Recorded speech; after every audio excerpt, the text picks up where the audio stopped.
Hello, good morning! Tara, kain po tayo. Ito nga po pala yung naisipan kong gawing almusal. Napakasarap niyan at napakamura. 10 pesos lang ang isang order.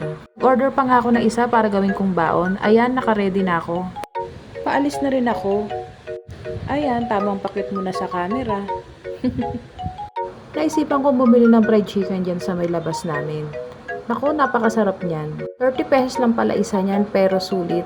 Malaki naman. Ipapartner ko sa palabok na binili ko. Jollibee yarn. Hindi na rin ako nagsaing. Palabok naman nga akong dala. Alanganin na rin kasi kung magluluto pa ako ng babaunin ko. At saka para makapagpahinga bago pumasok. Relate dyan, pagpapasok para ang bilis ng oras. Tapos pag uwian para ang tagal. Pero 'di ba, iba pa rin yung may trabaho kami, sarili kang kita. Bali ayan, magbabayad ako sa jeep, 15 pesos lang ang pamasahe mula Novaliches hanggang Baysa. Hi, thank you Lord, nakarating na rin ako agad. Mabilis lang naman yung biyahe, kaya lang yung time na yan talagang sobrang init, grabe. Mga 10:45 na nga pala yan. Bali 11 a.m, pinapasok ako ni Doc. May pasyente kami mamaya, pero sabi ni Doc, mga hapon pa, kaya may time pa ako para makapag-ayos-ayos. Tignan nyo yung kalsada, oh. Grabe din yung mga grab driver, no? Saludo ako sa inyo, ang sisipag ninyo para sa pamilya nyo. Laban lang. Ipapakita ko pala sa inyo kung paano ko nililinis yung mumugan. Ayan, Zonrox, beke naman. Joke lang. Dahil ubus na yung Zonrox, ayan na lang yung ginamit ko. Pero pwede na rin naman yan. Kumuha ko ng isang cup, nilagay ko dyan. Ayan, tapos, kailangan mong kunin niyang nandiyan. Diyan pinapamumugang pasyente. Kaya makikita nyo may mga calcular deposit dyan or yung mga pinagmumuga ng mga pang-denture, yung mga nanigas na alginate, ayan, nandyan yan. Halos lahat ng dumi nandyan. Yung Zonrox naman kanina nilagyan ko ng tubig. Bali dyan ko ibababad yung kaninang kinuha ko dun sa may mumugan. Tapos yan, lalagyan natin ng Zonrox din yan. Ibababad ko lang muna yan dyan, nahayaan ko lang siya na ganyan. Mas okay pa nga yan kung ibababad ng overnight. Ayan, di ba? Nakita nyo, bumula. So siguro, para sa akin, kaya bumubula ng ganyan, maraming germs. Naready ko na rin pala yung mga basic instrument. Kasi nga, di ba, meron kaming pasyente mamayang hapon. Sabi ni Doc, magre-resto daw. Ang ibig sabihin naman ng resto, pasta. So ayan, nag-gloves ako para siguradong malinis. Yung mga nandyan sa cabinet, nandyan lahat ng gagamitin for resto. Kailangan lahat ng gagamitin ni Doc, ire-ready na. Ayan yung ench or enchan. Sobrang asim niyan. Sino mga nagpapabrace dyan? Ayun yung natitikman yung maasim. Kahit ako hindi ko gusto yung lasa niyan. Ayan, kinukumpleto ko lang, tinitignan ko maigi kung ano pa yung mga kulang na kailangan ni Doc. Pag araw-araw mo nang ginagawa, makakabisado mo rin yung mga yan kung para saan yan, kung para saan yun, yung mga ganun ba. Dati rin wala akong alam kung para saan yung mga yan eh. Kagaya nun, ayun yung bonding agent. Ayun yung ginagamit para mag-bonding ng teeth. Siyempre, kailangan mo rin kabisaduhin yung ginagawa ni Doc. May mga bagay kasi dyan na madali mag-set, madaling tumigas. Diyan naman nilalagay yung bonding agent. Dapat maging alisto ka din kasi may mga tube dyan na mabilis mag-set din. Yung tipong mailawan lang, nagsiset na agad. Ang tawag naman dyan, ayun yung articulating paper. Ginugupit ko yan ng mga maliliit, hinahati ko sa 3. Kung titignan nyo, para siyang carbon. Bali dyan pinapakagat yung pasyente pag pinasta. Magkakaroon siya ng mark pag pinakagat sa pasyente yan. Ayan yung magiging basihan ni Doc para magbawas siya sa pasta o resto na ginawa niya.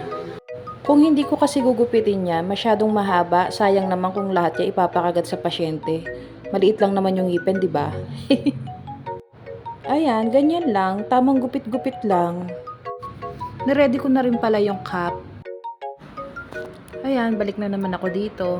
Sine-check ko mabuti kung ano pa yung kulang. Nandiyan na yung gloves ni Doc. Check. Nandiyan na rin yung mga pang-resto, instrument, yung basic instrument. Ayan, dyan nilalagay yung bonding agent. Pero mamaya ko nalalagyan. Sample lang yan. Ayan naman yung high speed na ginagamit. Diyan yan naglalagay. Minsan si Doc, minsan ako yung naglalagay. Ayan naman, yung kulay green, ayan yung microtip. Nandyan na yung mga cotton balls, yung mga cotton surgery, nandyan na, kompleto na yan.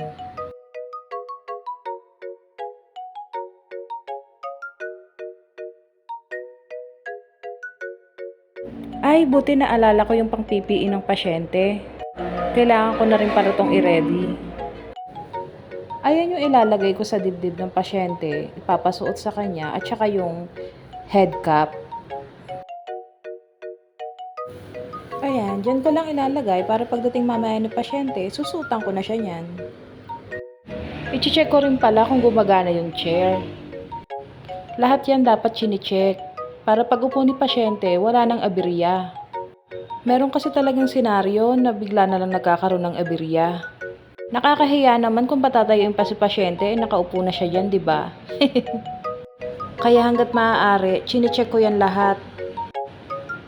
Huli ko nang bubuksan yung compressor pag nakaupo na dyan si pasyente.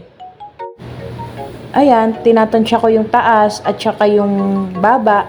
Kailangan komportable yung pasyente pag nakaupo siya dyan. Dahil syempre, matagal-tagal din yung procedure na gagawin. Dahil nga resto. Resto, it means restoration. Aayusin, ganon, tatapalan. Ayan na nga pa nang binabad ko kanina. Chine-check ko kung medyo nag-light na. Ayan, pumuti na siya. Mas okay nga yan kung overnight ibababad eh. Pero syempre, may pasyente na mamaya, kailangan kong linisin na yan. Binabrush ko din pala yung loob niyan. Aba, syempre, para naman malinis yung kaloob-looban niyan. Hindi yung basta ibababad lang. Syempre, kailangan mong i-brush yung loob niyan. Yung gilid-gilid. Ayan, kailangan tuloy-tuloy yung pag-brush dyan. Para siguradong malinis.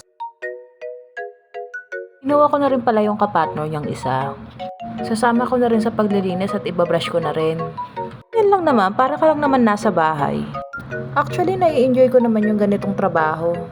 Yung mga medical term, yung mga mabibigat na procedure. Biro mo, hindi ko naman malalaman yung mga ganyan, di ba? Although, hindi ko pa naman din alam lahat-lahat. Marami pa akong gustong matutunan. Pero kahit pa paano, may knowledge na rin ako sa mga ganyang bagay. Sa mga surgery, ayun yung mga gustong-gusto kong panoorin na ginagawa ng mga doktor. Lalo na yung mga case na impacted, grabe, sobra. Hindi ka sanay sa mga dugo, hindi mo talaga kakayanin kasi ultimo yung bone makikita mo. Buti na lang na-practice ako manood ng mga pang-zombie. Char. Minsan yung doktor tatawagin pa ako, ate tignan mo. Yung tipong ipapakita pa yung kaloob-looban ng bone. Yung tipong i-explain sa'yo, nakikita mo yung ate, yung kulay puti na yan. Ayun yung bone. Grabe no, yung bone pala ng tao, white na white. Ayan na, medyo maputi na. Babalik ko na siya dun uli. Ayun yung dapat talaga laging nililinis kasi dyan talaga ang laging ginagamit. Yan, nilinisan ko na rin, binrush-brush ko siya ng ganyan. Dapat yung gagamitin dyan yung malambot lang din kasi baka magasgas yung pinaka-tiles. I mean yung pinaka-bowl. Diba? May mga dumi pang natatanggal. Mamaya iwa-wash out ko yan. Talagang pag dental assistant ka, sa'yo talaga nakatoka yung mga ganyang bagay. Hindi pwedeng mag-a-assist ka lang sa doktor. Siyempre, kailangan mo maglinis. Ayan nga pala yung air and water. Yung pinaka-air niyan, malakas yan. Kaya talagang linis na linis yan. Kailangan banlawan yan maigi bago ibalik yung pinaka-drain. Ayan, ibabalik ko na ulit yan sa dati niyang pwesto. Ready na ulit para magmumugang pasyente. Nasasatisfied talaga ako pag malinis. Ang sarap sa mata, ang sarap sa pakiramdam. Ang paglilinis niyan sa isang linggo kahit mga 3 beses. Or depende din sa dami ng pasyente. Pag sobrang dami, kailangan linisin yan lagi as in. See you on my next one. Bye!